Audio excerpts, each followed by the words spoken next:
I am Chief Superintendent Tomas Apolinario, the District Director of the Southern Police District. And please allow me to give you a briefing on the incident of the Resorts World Manila.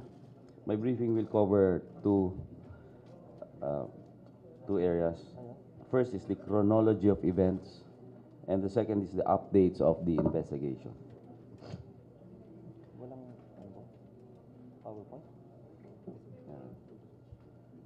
Please put the PowerPoint on the projector, sir.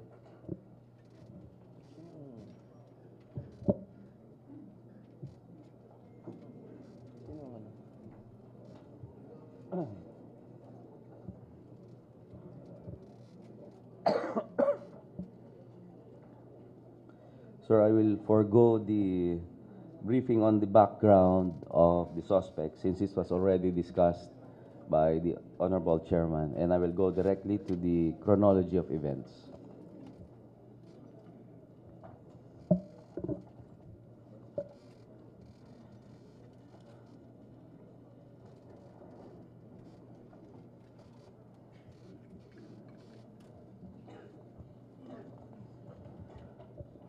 At, on June 2, 2017 at 12:10 in the morning, PCP-3, the Police Committee Precinct 3 of the Pasay City Police Station received a telephone call from Hotline 911 that unidentified armed men entered the Resorts World Manila.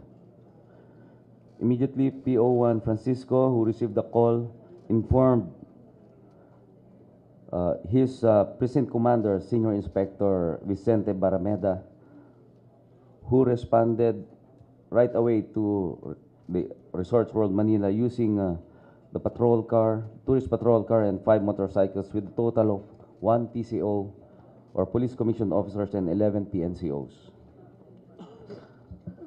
On 12:13 or 3 minutes of the same day, the team of PSI Barameda arrived at the Resorts World Manila and immediately deployed and cordoned the area by dividing his team into 3 groups. The first team, led by PSI Barameda, positioned themselves at the south entrance or the main and west entrance.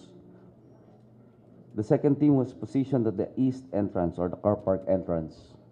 And the third team was positioned at the back of the Resorts World or the docking area and the fire exit of the building. Next. Sir, this is the aerial view of the Resorts World. As we can see, immediately the facility, the building was already cordoned and secured from the outside. Then on 12:13, PSI Barameda confirmed with the Resorts World Manila security that indeed armed men are present inside. He immediately informed his station Tactical Operations Center of the incident and requested backup from their SRU or the SWAT and the TMRU or the motorcycle unit. His Chief of Police, Senior Superintendent Dionisio Bartolome, was also informed of the incident. On 12:20, the team of the TMRU Pasay with 5 personnel on board 3 motorcycles arrived at the Resorts World Manila and was instructed by PSI Barameda to position at the docking area and the fire exit of the building. On 12:25, the team of the SWAT of Pasay, composed of 8 personnel on board 1 motorcycle, 1 patrol car, also arrived at Resorts World Manila. The team was directed to cover the ground floor of the casino and assist in the evacuation of people and the neutralization of the suspect when able. On 12:27 or 17 minutes after the call was received, 3 fire trucks from the Barangay 183, from the BFP and Resorts World Manila fire truck arrived, and also 6 ambulances. On 12:30 or 20 minutes before the call, the district director, yours truly, sir, arrived at Resorts World Manila. And after confirming, Hold it, hold it. Nobody has been sworn. Yeah, but by the briefing, so that it will be under oath. The briefing that he's giving should all be under oath. So, my point of order, may we ask everybody to now rise and take their oath before we listen to any of this briefing. Yes, may, sir. may kopya ka ba niyan, Chief Superintendent? yes, sir. Can you furnish the speaker? Yes, sir. Para hindi na kami nagsusulat dito. Ano? Yes, sir. Okay. So, please provide a copy to the speaker now. Okay, Secretary. Please raise your right hand and repeat after me. I state your name. Solemnly swear to tell the truth, the whole truth, and nothing but the truth in this inquiry. So help me God. Mr. Chairman, May I ask the PNP if you have sufficient copies to be distributed to the different members of the House?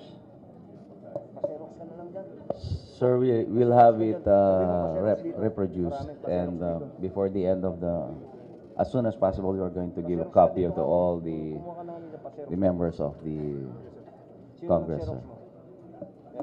Honorable Batagay, are you satisfied with the answer of the PNP? yes, thank you, Mr. Chair.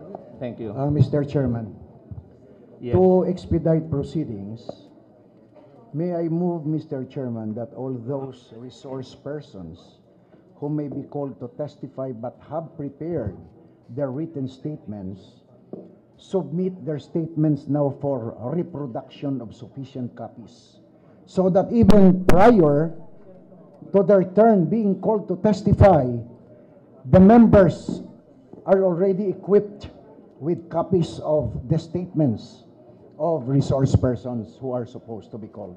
I move, Mr. Chairman. Second, Any objection? Hearing none, the motion is hereby carried. May I request all the resource persons, if they have documents with them to be presented to this committee, please submit it to the Secretariat for reproduction, if you have any documents. Thank you. Yes, Madam Domingo is recognized. I was not told that I am going to render a report, but I'm willing to do it from what I remember because we've been looking into this.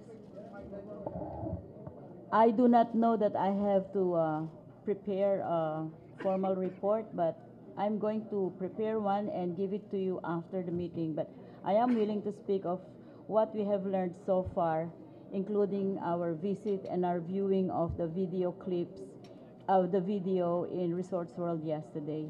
So I have no written report at present, but I can give it to you this afternoon as soon as I get to the office and draft one. Noted. Thank you, ma'am. But your agency is supposed to present its briefing this morning. We were not told about that, Your Honor. It was an invitation that we received. Let's proceed. yes, sir. Sir, before I proceed, I would just like to make it clear that the chronology of events is based on the PNP records, sir. So we have different records from the chronology of the Resorts World Manila. Mr. Chairman, so you affirm under oath all the previous testimony you have given? Yes, sir. Sir, on 12:30 or 20 minutes after the first call, I arrived at Resorts World Manila. Commander PSI Barameda regarding the presence of armed men. I immediately, and after assessing the situation, considering how big the facility is, I immediately called the District Tactical Operations Center and directed all our SWAT team of the 7 police stations under the Southern Police District and the DPSB, District Public Safety Battalion, to proceed in Resorts World Manila to assist in the situation. I also called the other PCPs that are nearby Resorts World Manila and directed them to proceed in the area to assist us. On 12:40 a.m., the arrival of the Pasay Chief City Disaster Risk Reduction Management Council, Engineer Ramon Montalban, with 5 personnel also arrived. On 12:41, we established the advanced command post at the main south entrance of the Resort World Manila, manned by SPD personnel, NCRPO, Pasay CDRRMC, and representatives from Resorts World Manila. The Pasay City Police Station and PCPs were also present to assist, while the investigators were dispatched to the different hospitals for monitoring of injured personnel. On 12:45 a.m., the NCRPO Regional Director, Police Director Oscar Albayalde, with 7 personnel on board 2 motorcycles and 2 vehicles, arrived at the ACP of Resorts World Manila. The Regional Director provided guidance and direction to the responding PNP personnel. On 12:50, or 37 minutes, the following SPD units arrived. We have the District Special Reaction Unit, or the SWAT of Parañaque, Taguig, Makati, and Las Piñas. All precincts, vehicle, patrol car of the precincts of the Pasay City Police Station, the mobile car of the Precinct 7 of Las Piñas, and the mobile car of the Precinct 7 of Taguig Police Station. At 1 o'clock in the morning, the Regional Public Safety Battalion of the NCRPO arrived, composed of 6 teams with 42 personnel. They were directed to cover the basement, and some were dispatched to link up with the SPD SWAT to clear the 2nd, 3rd, and 4th floors of Maxim's Hotel. At 1:10 in the morning, the suspect, while attempting to extricate the building through the docking area of the fire exit, was engaged by Team 3. At 1:20 in the morning, Pasay City Police Station and the RPSB conducted clearing of the 2nd and 3rd level. At 1:20 in the morning, 2 teams from DSRU, SPD, and the BFP, after clearing the 1st floor of the casino, kitchen, and laundry area, proceeded to the 2nd floor of the casino through the west escalator entrance to conduct clearing operations. However, because of the heavy toxic fumes and the collapsed ceiling iron beams, the team had a hard time penetrating the area and managed to move at a very slow pace.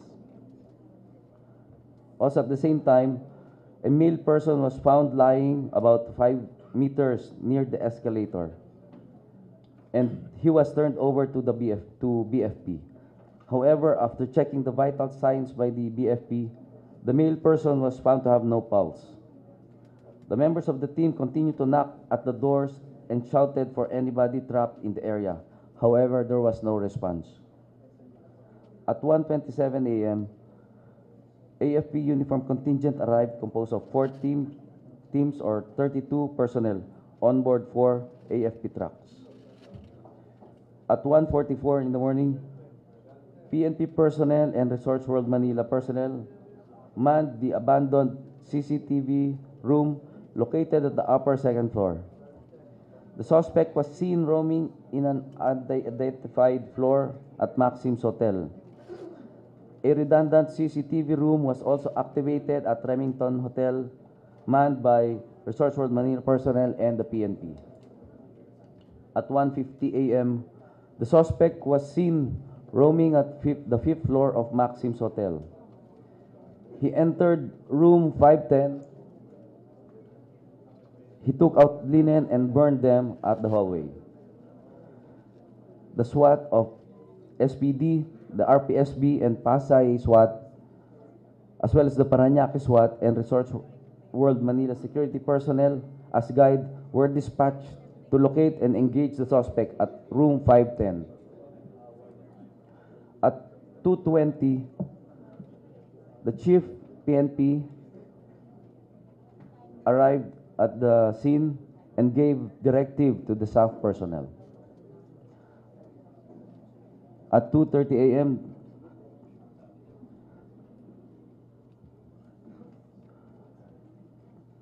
arrival of SAF personnel composed of 6 teams or 42 personnel headed by SAF Director Benji Lusad. They were directed to clear the 4th, 5th, and 6th floors of Maxims. They also have with them 1 armored personnel carrier. At 3:15 a.m., SPD SWAT, the RPSB, and the Pasay SWAT, as well as the Parañaque SWAT, and as guided by Resorts World Manila security personnel, entered the room 510 and discovered that the annex room was burning with heavy toxic fumes. However, the suspect was nowhere to be found. Excuse me, Mr. Chairman, you've not provided us copy of what you're reading. Do we have copy? Dito.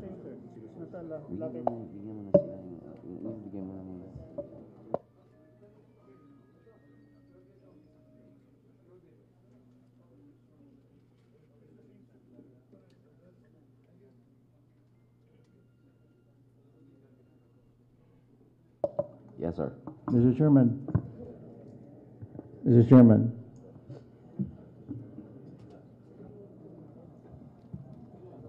Mr. Chairman. Mr. Chairman, for an Yes, orderly the proceeding, Honorable Mr. Chairman, Sarmiento is recognized. I would like to plead people from discouraging to keep on passing on the white screen, Mr. Chairman. Please. Because there are a lot of people passing to and from the screen.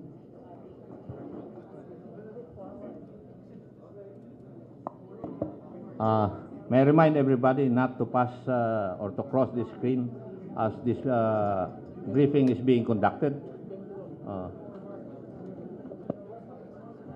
Please proceed, Tom. Yes, sir. Sir, from 2:30 in the morning up to around 6 in the morning, all the units, as assisted by Resorts World Manila personnel as guide, continue to search the area for people who are still trapped, for casualties, and as well as for the suspect. The following were noted to have been rescued. There were undetermined number of employees hiding in basement 1 who were all rescued. 3 people at the Maxims VIP parking were also rescued. 2 foreigners at the 3rd floor of Maxims Hotel were rescued. 10 people at the 2nd floor fire exit were rescued by the Bureau of Fire by breaking the glass and using the extendable ladder.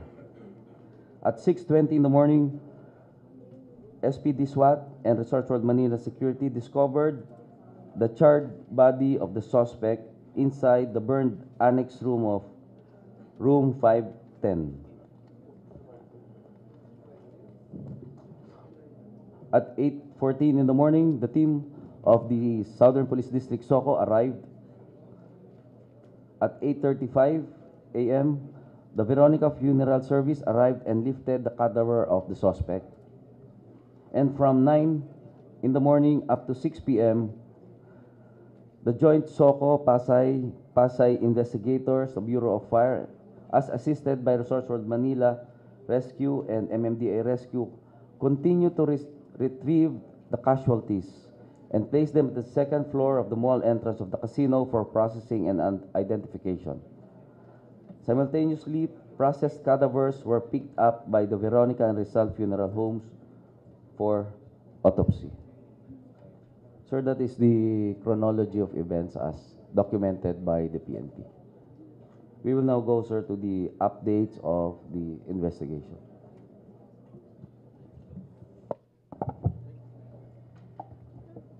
The Honorable Chair, members of the board, I am Police Chief Inspector Joey Gofford. Allow me to present you the updates on the investigation of the SITG, which led to the identification of suspect Jesse Javier Carlos.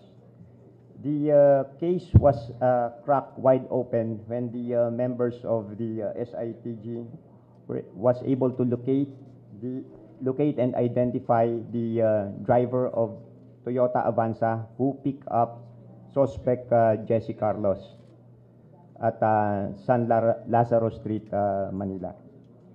His sworn statement was reduced into writing, and he positively identified the picture of the suspect that was taken and was provided to us by the Resorts World Manila.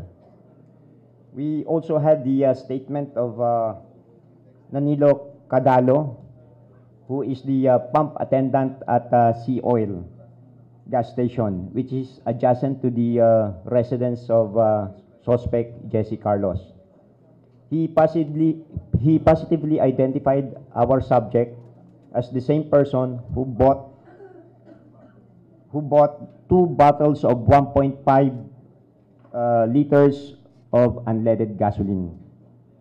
We also had the sworn statement of the wife who positively identified the deceased suspect in Veronica Funeral Homes as her husband through his physical features and the surgical scar at the right side lower abdomen due to the removal of gallbladder stone. Just this morning, sir, I was informed by Police Superintendent Nulud, member of the scene of the crime operative who conducted the autopsy on the body of Jesse Carlos, that the DNA result gave positive, identifying the cadaver as Jesse Carlos. Next, please. Next slide, please. For the pieces of evidence recovered, the investigating team were able to recover the casino chips and plaques amounting to 113 million, which was placed inside the backpack of the suspect. The M16 rifle, which was found on top of the cadaver inside room number 510. The Tanfolio pistol, caliber .380, which was found on top of the side table of the room number 510. The caliber pistol .380 was last registered to a certain Joan Ruth Mateo Comendador. During investigation, it appears that the said firearm was given to her by her boyfriend, now her husband, as a gift sometimes year 1994. And the said firearm was sold, and the selling of the said FA firearms was facilitated by a certain Lourdes Pailona, a gun store owner, sometimes year 1997. Based on the FEO records, suspect is a registered gun holder of the following firearms. 1 low power rifle, caliber .22, with serial number 91694030. Caliber .40 pistol, Metrillo X, with serial number Juliet Charlie 041975. A high power rifle, caliber 5.56 Bushmaster, with serial number Lima 707877. Pistol para ordnance, caliber .45 P14. Next slide. Next slide. So it was not included in our slide, sir. With serial number P179882. However, the said caliber .45 para ordnance was already transferred to a certain Gilbert Cruz E. Kahurao.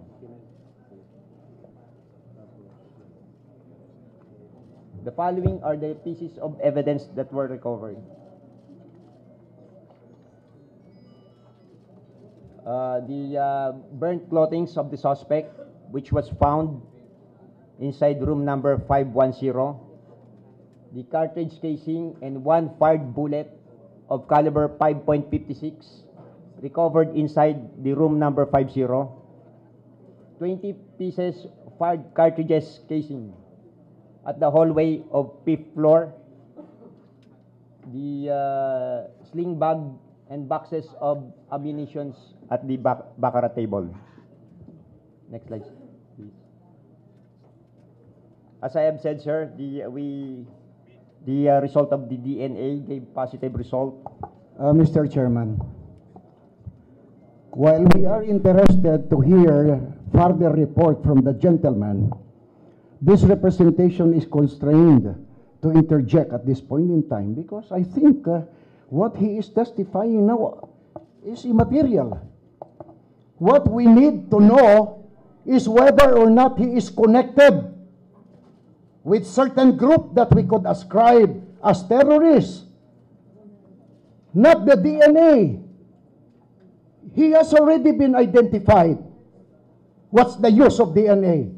Everybody claims, even the family identifies him that he is the lone gunman. What's the materiality of this? I move, therefore, that the witness proceed to the more material portion of his testimony. More or less, that would link, if ever, the lone gunman to any group for any political end or otherwise. So move, Mr. Chairman. Mr. Chairman, Yes. second, may I request the The Honorable Mercado. Deputy Speaker to just let our guest continue with the basic facts for the information of the other members. We can give the, Mr. Chairman, we can give the resource person 48 hours or thy kingdom come, but we also have our time constraint here. Yes. Yes, The Your Honor, Police Director Albayde. Mr. Chairman, sir. This is the very reason why we created the Special Investigations Task Group. As of this time, we have not received or gotten any information whatsoever that this person is connected to anybody else or to any terror group. We do not want to speculate here, Your Honor.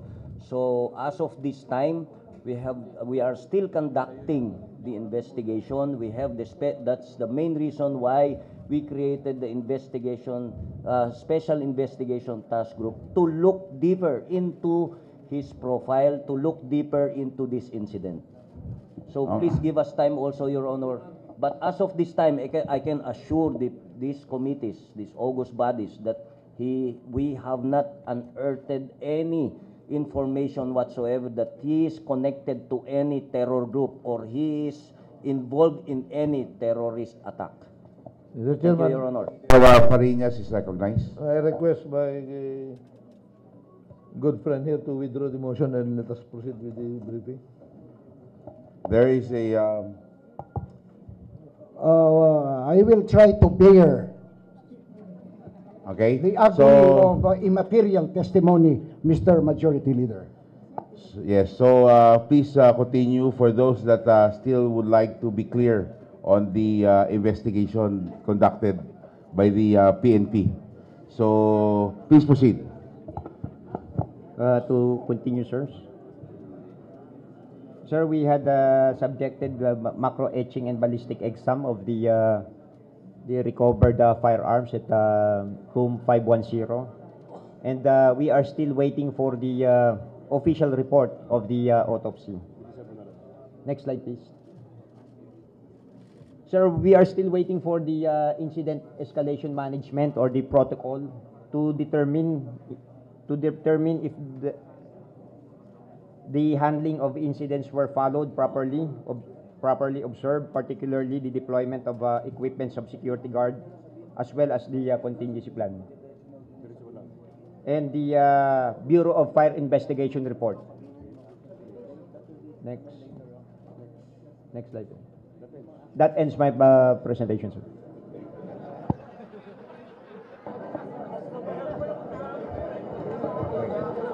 At least, yung PNP nakinig kay Congressman Castro.